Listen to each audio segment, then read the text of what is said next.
Hello, everyone, and welcome to another episode of Underneath the Hood. I'm Dave Martin, the owner of Martin's Auto Repair in Central Phoenix. I'm Glen Hayward, the proud owner of Goodworks Auto Repair in sunny Tempe, Arizona. And I'm Lee Weatherby with Accurate Automotive in the heart of Mesa. And together, we represent 140 years of combined automotive experience. Our goal is to change the perception of our auto repair industry by going behind the scenes and underneath the hood. And we hope to share with you what it's like to own a small business and give you a perspective from an insider's point of view. So let's get started. Good morning, guys. How's everybody doing? Dave, Lee, what's happening? Good morning, man. How's it going in your world? It is just, your world. If it was any better, I'd be scared. I'd be paranoid.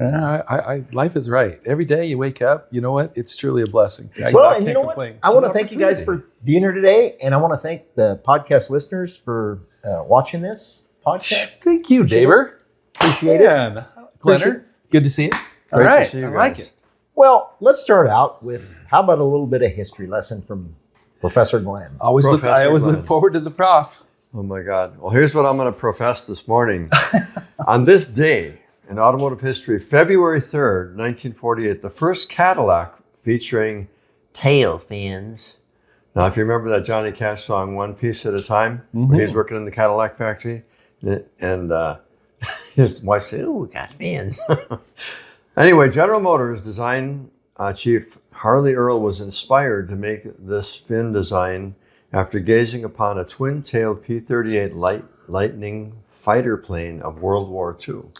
So an airplane inspired the fins. It's fascinating, though. I mean, they're taking engineering from, one area and then incorporating it into something else. I mean, they do it all the time. Yeah, but and interestingly, everyone jumped into the boat. I mean, Chrysler did it. Ford did it. I mean, everyone who made cars put fins on because. But you know what? People liked it. It was stylish. It was stylish. It was very, very unique.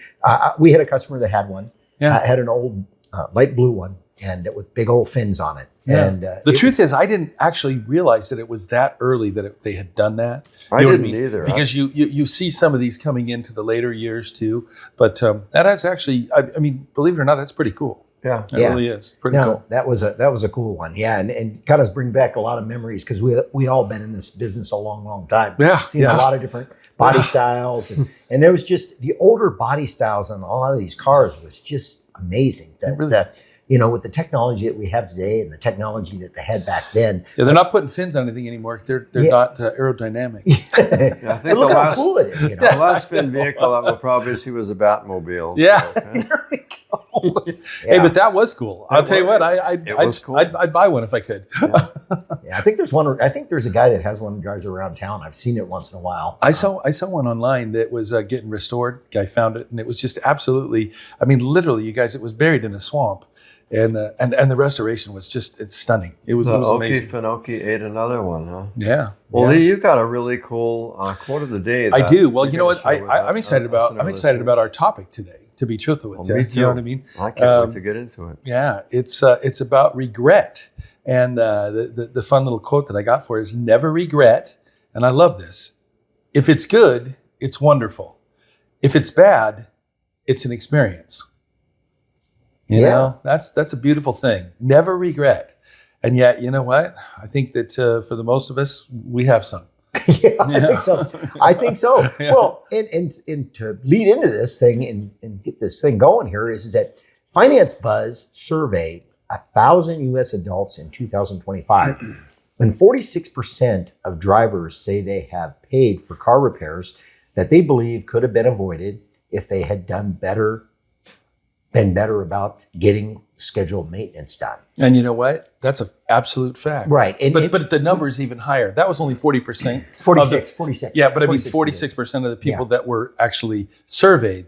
Yeah. The truth is, I mean, we always preach it and we always talk about it. You know what I mean? Mm-hmm. Maintenance, you know what I mean, prolongs or lengthens the life of your product, your automobile.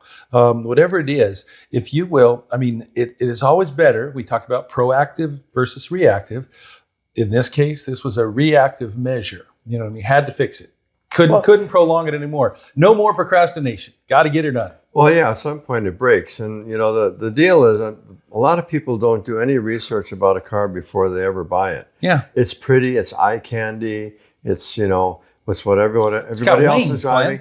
You're right. I mean, it's people in their age group, or if it's their societal group. You know, if you're rich, you have to drive a Beamer, you have to drive a Mercedes or a Maserati, or whatever. And they don't actually go into the research side of this thing to find out what am I buying and what's it going to cost me to keep this. I guess if you're a multimillionaire, it doesn't matter.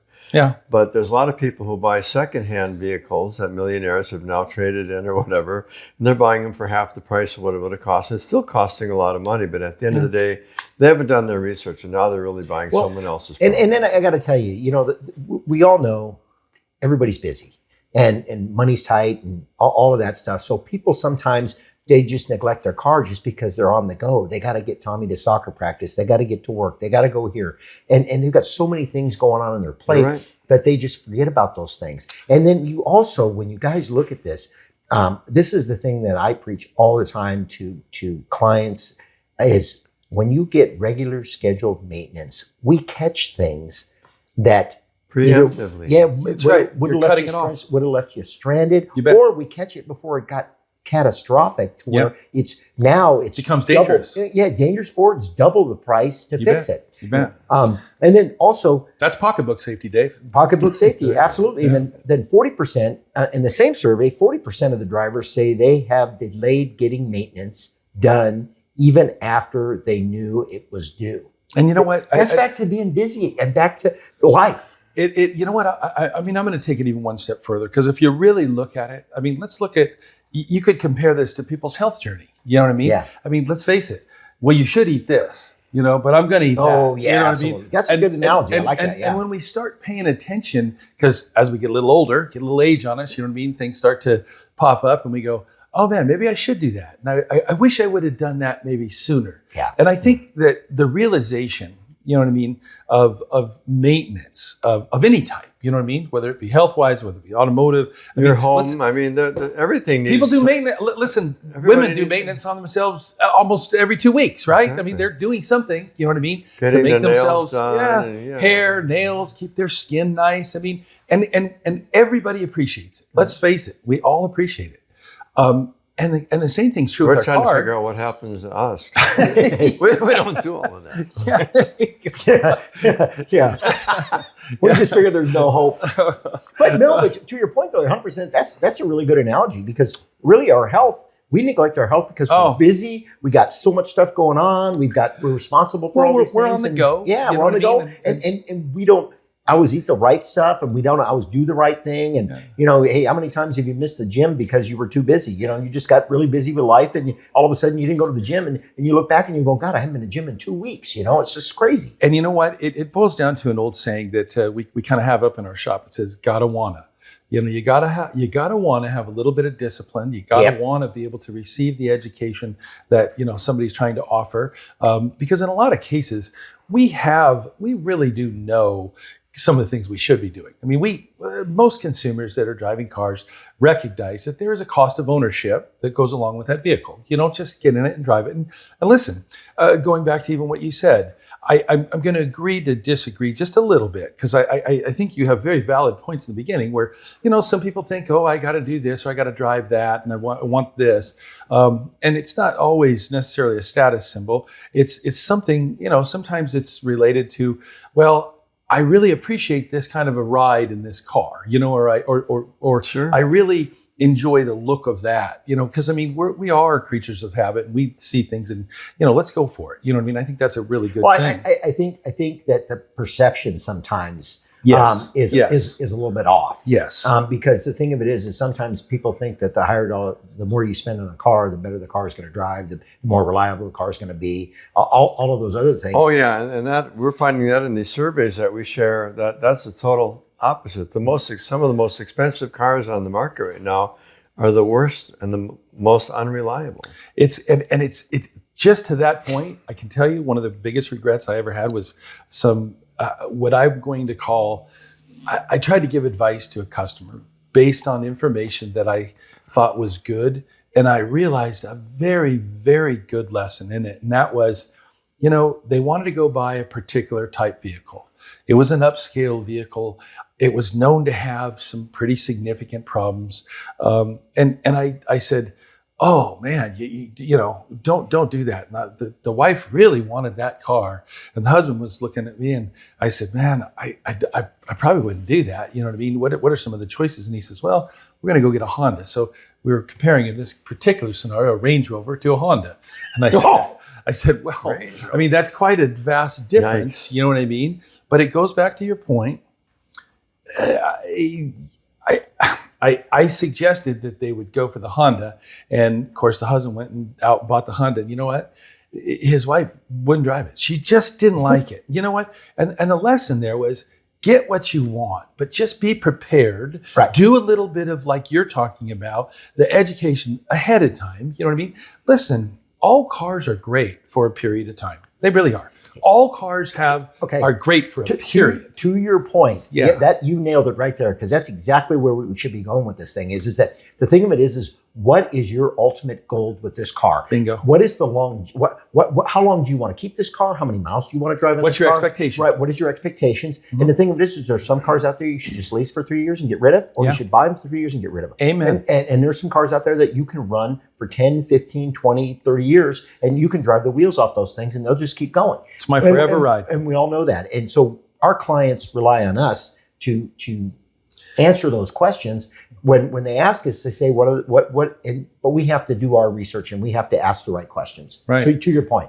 And we have to let the customer know that what do you want to do with this vehicle? And once they tell us what their ultimate goal is and what their expectations are, what you said, then we can kind of advise from there. And I couldn't agree more wholeheartedly with that, because once again, the lesson that I learned there was, I took something that I thought was really going to be helpful, and it turned out to be so counterproductive, because unfortunately it created a little bit of a rift, between that client. They got divorced and it's your fault. No, nothing. Woo! That would be really bad. That would be a big regret. But to Glen's point too, the thing of it is the cost of ownership is different for different cars. Absolutely. So, right? That's the thing that we need to really look at. And that's the kind of information that a good auto repair shop should have available. Amen. And that experience, to be able to share that. Mm-hmm. Not that we've personally bought the wrong car, but we've seen it happen. Oh, I think most of us have. We've been exposed to it. Yeah. I very rarely bought the wrong car, but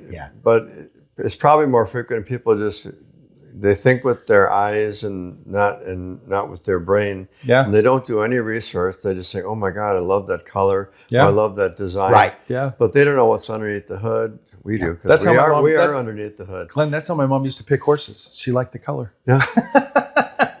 and that's the whole deal. I mean, we have to, when we're talking about the kind of money that you spend on a vehicle today, you can't under rationalize looking at every aspect of the vehicle. Its history, its longevity. And a lot of times these new models that are coming out, like some car company creates a new model that they've never made before. Yeah. My advice is always to give it a couple of years to see. And I think that's really sound advice. Don't be the experimental rat, because don't be the first year buyer. Yeah. That and we always, that's one of the things. That Microsoft, when it first came out, they had Service Pack 1, Service Pack 2. When they redesign a car and they get it back, they get it out on the road, you're kind of the guinea pig. And the thing of it is now you're going to find out.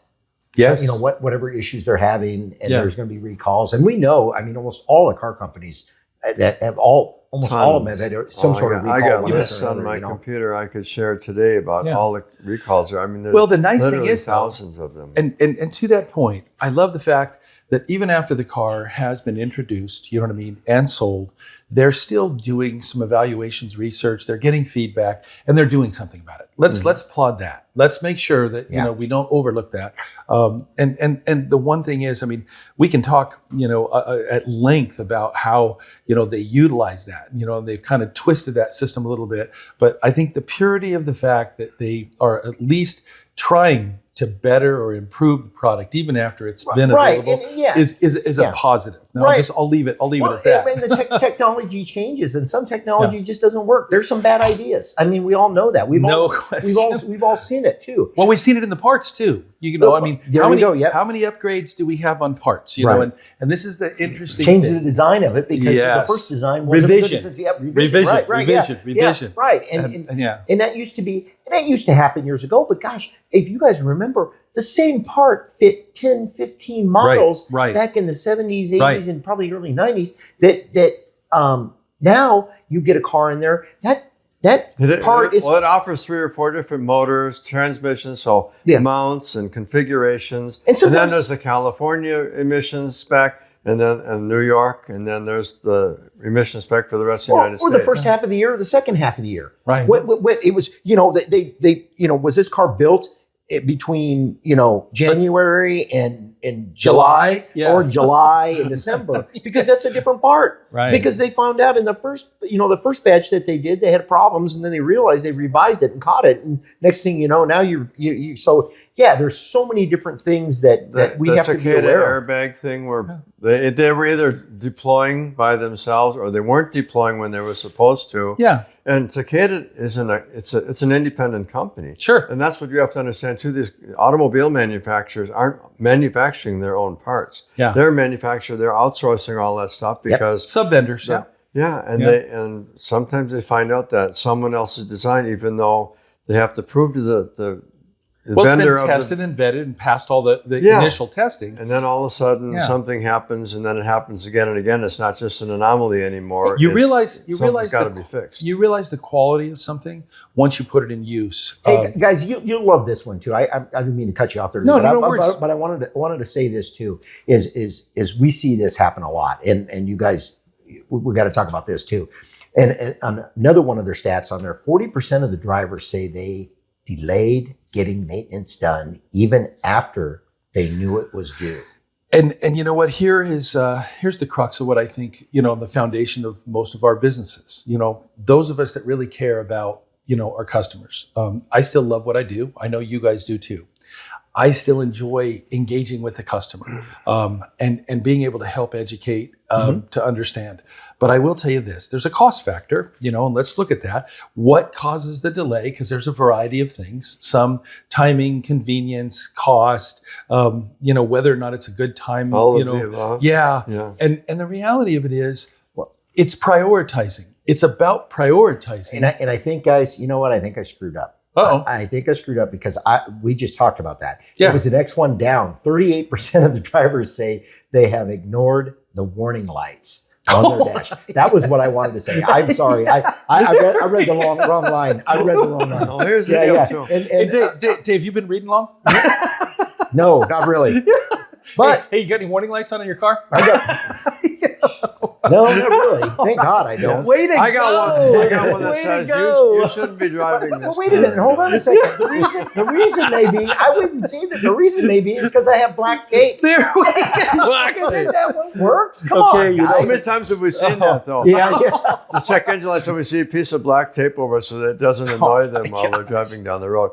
But the fact is, in many cases, the check engine light will come on and you won't feel any symptoms. Yeah. There may be a decrease in fuel economy or something else like that. The ones you really want to look for is when your oil light starts flickering or coming on. Let me finish reading this thing. or Guys, the I check gotta engine I gotta tell you this too. This is kind of funny and we'll all. We're already having fun. Man. 38% of the drivers say they have ignored the warning lights on their dashboard for more than 2 weeks. Yeah. More than 2 weeks. Now, how many times this I was I just had this discussion with one of my techs last night or before we left work. And we had a customer come in Friday, 4:00. Yeah. Always, in, that's when it happens. comes in and says, "Hey man, my check engine light's on in the dash. Can you check it out?" So my question was, well, how long has the light been on? Oh, about 2 weeks. And now I'm like, okay, it's Friday. It's 4:00. What are we going to do here? Yeah. You know what I mean? Yeah. I got to get parts. I've got to figure out what's wrong with it. So that they've got takes a time. roll of black tape. Yeah. And Well, he no, says, but here, I can fix it. But the interesting thing is, I mean, and going back to your initial comment, and I really do appreciate it. sometimes the light comes on and we're numb to it because we don't feel any adverse effect. You know what I mean? The car's still driving. It still goes down the road good. It doesn't, apparently everything seems to be okay. Must have been a fluke. You know what I mean? But then the next time you go out and turn it on and it's still there, it's like, okay, maybe I ought to address this. Well, they think it's going to go away. You're right. You're right. Every time they get in there, they're praying. They get in there, they say their prayers. They say their prayers, and then they hope the light goes out, and it doesn't work. So it's prayers do work. But most of the time, not when they check engine light. So it's kind of that would be divine intervention.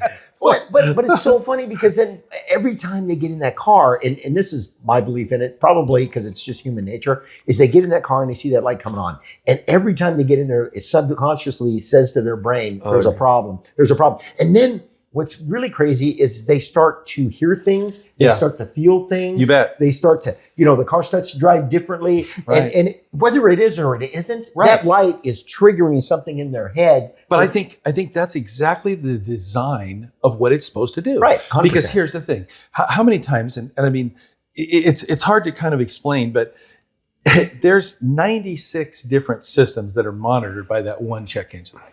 And people don't understand how they're broke down. There's things that it's looking at all the time, and it does it very efficiently and very effectively. And then they break them down into monitors. And we know this is what we have to do to get them through emissions. But the key to it is if you put those lights on the dash and there's one popping up here, one popping up here, one popping up, people be going insane. They'd be like, oh my gosh, my car is falling apart. But it doesn't run any different. Be like a dang Christmas tree. And half of them don't even know what the lights mean. Right. Some of those lights in there, it's and crazy. That's to the point that you're making right there.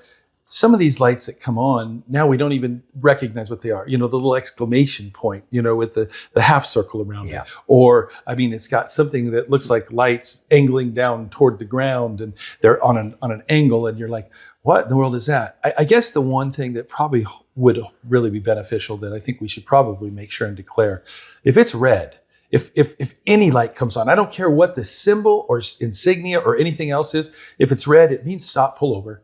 You know what I mean? And if it's yellow, it means caution. And then, of course, if it's green, obviously you can do your thing, right? But But you know what? We are actually going to do a podcast on check engine lights. I think we should. Yeah, and we're definitely going to do that. Yeah. And the last stat on this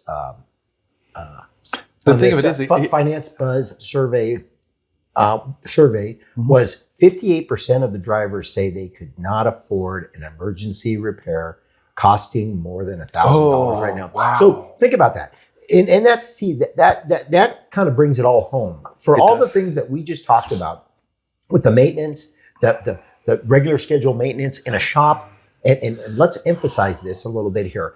Regular maintenance doesn't mean going in there and getting your oil changed in 10 minutes. No, it doesn't. And what it means is getting your vehicle inspected, by a shop that does everything. Because you want somebody to know what they're looking at once they have that car on the rack, and they're changing the oil in it, and they're doing that inspection, which we call DVI, digital vehicle inspection, and we do it on a tablet. And I know you guys do the same thing. Yep. So we want to make sure the customer that car is roadworthy when that customer leaves, right? You bet. Isn't that the plan? Yeah, absolutely. Well, the thing of it is, it just exactly to your point, we could relate this back to our health journey. You know what I mean?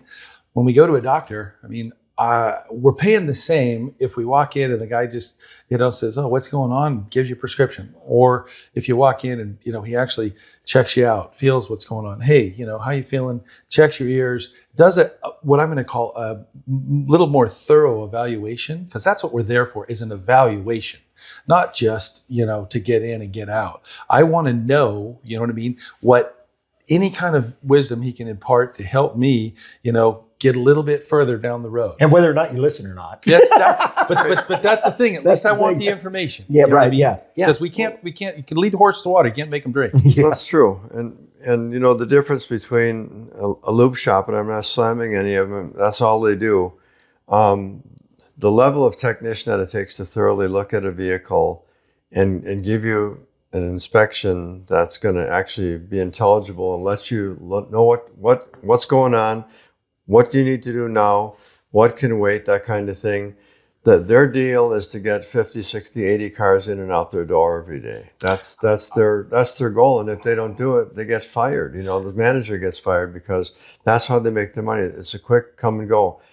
And there's nothing essentially wrong with that. The problem is that when people, that's all they ever do, and then all of their stuff becomes overdue to be serviced. But see, to your point, I think there is a place for those quickie lube places, but they're what I'm going to call their in-between type services. If you're on the go and you just got to get it done, and I understand you don't have time, maybe go in there so that it can get you down the road for another $3,000 to $5,000 right, get a full inspection. There is a benefit to it. And right. to your point, and you brought up the health analogy, Lee, was that the thing of it is as we age, we need a little bit more TLC. Cars are the same. Yeah, cars are the same. Yeah. So the thing of it is the car ages, that's when you need to get it in more, and people need to look it over. Because if you want longevity, you want to get the most cost-effective miles out of your vehicle possible, that's the way to do it. You bet. That is definitely the way to do it. But it also, I don't want to be misleading. When cars are young or brand new, that is also when you can influence them the most for longevity. Well, you know what I mean? And to the survey, just like kids, $1,000. That it's a lot of money. Yeah, it's a lot of money. It's a lot of money. And if you look at that and you're just thinking, holy smokes, if I can avoid that $1,000 emergency, and to Glen's point, the thing of it is one of the things that we always try to do is we try to work with our customer's budget. Whatever our client's budget is what we try to work with, because there is things, to Glen's point, that need to be done right now. You bet. And then there's things that we can put off for a little while longer. And we can plan. We'll schedule a reminder so that not everyone's thinking about their car 24/7. So we send out a reminder. Hey, remember 3 months ago or 6 months ago we recommended doing the service. Now is the time to get that done. Yeah. Or even give them a 1 month warning, something to make sure that they're reminded about that, because neglect. We had a tagline that we used for years, and we still do to this day. Can you afford the cost of neglect? Right. It's just like something's going on in your body and you neglect it, and a year later you're in the emergency room with a heart attack or something terrible happened because that's you when the real ignored, regret comes. Oh, I just thought I had indigestion or something, and it ended up being something more. You eat all the significant. Wrong, and you eat all, and you're eating all the wrong stuff, and you go into the doctor, and the doctor tells you don't eat that stuff anymore. You go continue to eat that stuff. Yeah. Well, eventually something's going to happen, and it's going to be a problem. And we just try to advise. Back to we just want to advise you, and we want you to basically meet your prioritize your goals. Yeah, what we really want to do is we want, just to your points, meet your goals before you meet your maker. No, there. That's pretty good, Glenn. Right off the cuff, that's pretty good right there. I think kind of to sum up or wrap up, kind of what we're talking about, to avoid regret, because I really love the quote. You know what I mean? We learn from everything we do.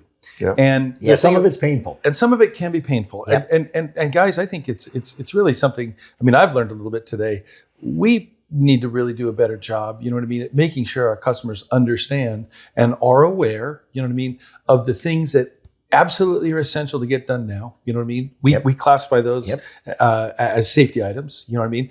And then the second category we always utilize is pocketbook safety, just like we were talking about earlier, you know what I mean, and how much money you can save, because to this last point, $1,000 is a lot of money. Let's face it, it's a lot of money. But if you don't have $1,000 to fix your car, if something should, fail, because it's not an uncommon number, you know what I mean, in this day and age, you know what I mean, when things do have problems. I mean, let's even look at basics, tires and things like that, brakes. I mean, they can get expensive. Set of tires can be $1,000 if you ignore.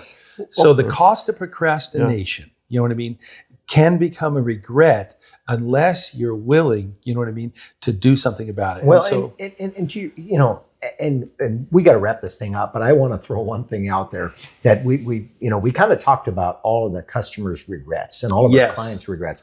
And some of the things is we'll go around real quick here and knock this out. But one of the things that, and I think we've all been bitten by that car that we thought. Wish you never worked on it? Yeah, wish you never worked on it. Because, you get that car in there, and you think, okay, I can do this, and this, and I can fix it. And we can fix it, Dave. Yeah, we can fix it. And we start taking things apart, and it's just, I mean, it is one thing after another. Pretty soon you got, instead of, 2 things you got to fix. Now you got 15 things you got to fix. And it's one of those things that it's the gift that just keeps giving, and it's That old song, one thing leads to another. Yeah. Something like that. That's exactly. So We got to build a song, Late for the Crusher. So our clients are not the only people that have regrets. We have our own too. And it's funny because I got one of my texts that comes in there, and he's funny. He always comes in there. When we have one of those cars in there, he'll come in the next day and he'll say, last night I spent about 4 hours thinking about my life's regrets or my life's choices. He goes, I start thinking about my life's choices. And I'm going, yeah, no kidding. I think about that just about every night. I had a customer one time that came in and he says to me, and he was the owner of the car, and he says, did you pull a license? And I says, what do you mean? A marriage license, because you're going to be married to this for as long as you own it. That's funny. I thought, oh my yeah, because we had a good sense of humor. We married a few of those cars. Yeah, we did. So guys, another great podcast, and I hope that everybody out there got some information that really helps them. Proactive. Be proactive. Yeah. We don't want to see you in a situation where, hey, that $1,000 repair, you can't afford it. It's an emergency. We hate them. Yeah. We hate emergencies. We love to see our customers. We just don't like to see them when they're discouraged. Right. And I tell my customers all the time, I would rather schedule you in for maintenance than have you in the back of a tow truck with an emergency. It's so much harder because now we've got our schedule that we've got that day, and now we've got to throw an emergency into it too. And it kind of makes everything tougher. So we want to make sure we avoid that at all costs if we can. No regrets. Just let's learn from the experiences that we have. Let's try to minimize the pain and enjoy. You know what I mean? It's fun to drive, you guys. I mean, I can remember when I was young and I was going to get my first car, and it was like, yeah, I got some freedom. And you know what? That's what these things represent. But unfortunately, just like everything else, if you break it down to its simplest form, cars are tools, and we use them as a tool every day. We need them to do this. We need them to do that. We need them to do this. And unless we're willing to walk or bike, you know what I mean? They're always going to have a need. So let's take care of them. And there's fewer and fewer shops that can offer full service anymore because the technician shortage has created a problem, where no one wants to work in any of the trades, let alone the car trade, which changes so drastically every year. I think we need to make sure that we're setting and helping our customers set proper expectations for their vehicles. They need to understand their cars need more frequent services than they ever have before because of the way the cars are manufactured. You bet. Well, guys, it's been another great show, and I just enjoyed it. Every week when we do this thing, it's awesome. Yeah. We could talk for a long time, but you know what? We need to end this one. Right. Thanks for joining us, and we'll see you next time. Be good. Have a great day.